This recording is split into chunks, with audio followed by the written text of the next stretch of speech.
Just because you're running one of Britain's favourite stores, famous for clothing and feeding the nation, it doesn't mean you'll be a hit overseas.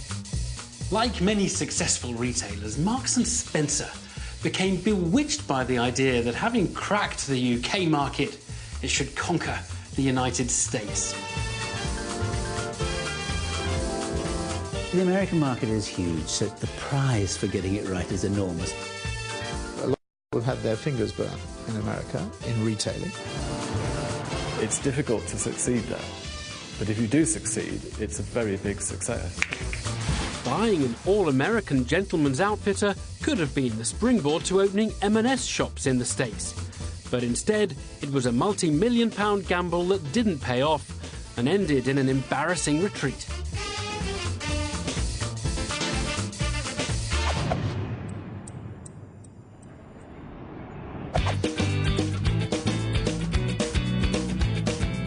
By the 1980s, Marks & Spencer had set up shop in almost every UK high street. I'm an enormous fan of Marks & Spencer's. This is Marks & Spencer's coat. It's superb. They'd experimented with stores in Europe and Canada and now felt ready to take on the big one, America. Back in the 80s, there was no doubt that America was the biggest retail market in the world, 250 million people. In fact, the most important country in the world by a long, long way in those days.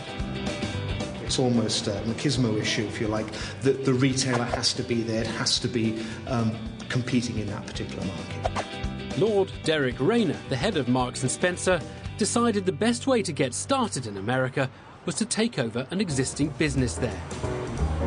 The preppy gentleman's clothing retailer Brooks Brothers caught his eye. He felt that if we purchased a top-quality clothing business, that we would use that to gain our experience in that market. But Brooks Brothers wasn't for sale. And although some advisors warned it was worth no more than $400 million, to get it, Marks & Spencer had to pay a far higher price. You can't buy a good business on the cheap. If it's a good business, you're going to have to pay to get it. And that's what we thought we were doing. They were saying, we have to go into America, and this is the price we have to pay. This is strategic, and that's, shorthand for saying, I'm overpaying, and that's the justification for me overpaying. I don't think there's any doubt we paid more than we should have done.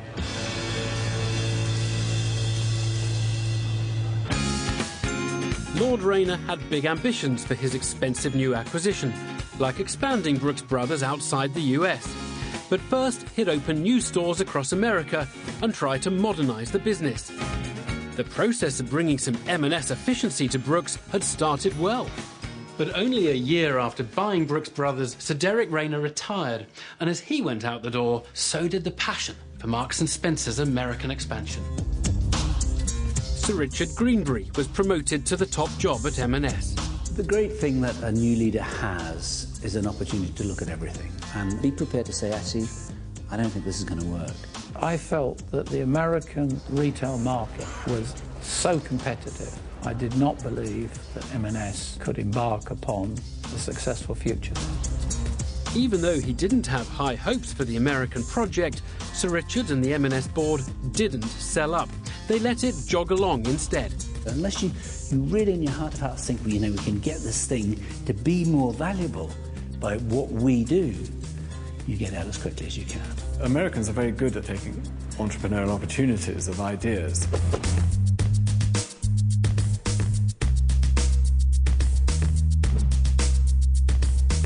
So I think the important thing if you're going to America is to understand that you've got to have something very different to succeed there.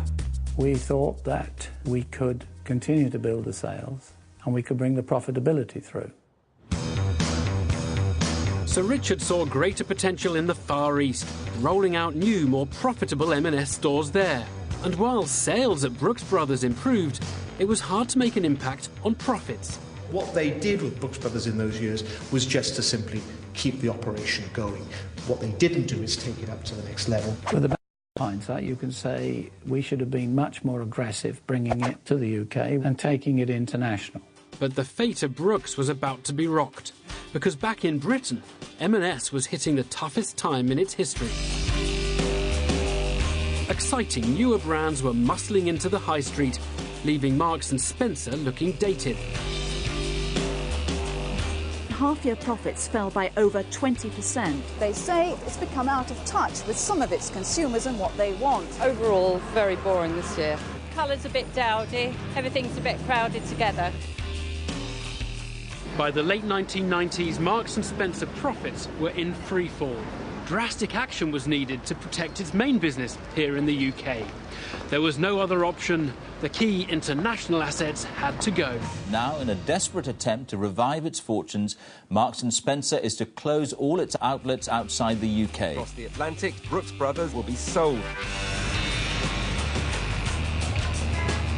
It was in crisis, so anybody looking at it could see it was a fire sale. If you put a for sale sign over something, the value of it immediately goes down. The value sank further when confidence in American investments was rocked by the 2001 terror attacks. But M&S couldn't delay and sold off Brooks for less than a third of the price they'd paid for it. Sir Richard Greenbury, who was no longer chairman, wasn't impressed. The price looks very, very low against the $750 million that was paid for it. I would say that they gave it away. It's a very bad decision. It's a very bad decision. M&S may have bought at a high price and sold at a low one, but perhaps it was just as serious an error to have held on to a business without having total commitment to it. Very difficult to admit that you made a mistake. You have got a lot of emotional capital invested, and you may say, look, it's too early days. You know, we've just made this acquisition 2 or 3 years ago. So reversing direction is very difficult to do. Huge mistakes get made by not stopping them early enough. Go on and on and on backing something which, at what I call your 3 o'clock in the morning moment, you knew wasn't right, and you need to be brave enough to take the consequences at that point. It's not easy, but it saves an awful lot of heartache in the long run. The top bods at a company can usually only handle a few big things at a time. They have to focus their energy on the issues that really matter. The worst mistake is to be half committed to something. You either have to go for it or get out of it, but never dither. Marks & Spencer is only one in a long line of successful British retailers which have faltered in America, including Sock Shop, Laura Ashley and Dixons. And although M&S never managed to bring Brooks Brothers to Britain, its new owners have opened several popular stores here. As for M&S, it recovered from its slump and is once again planning major international expansion.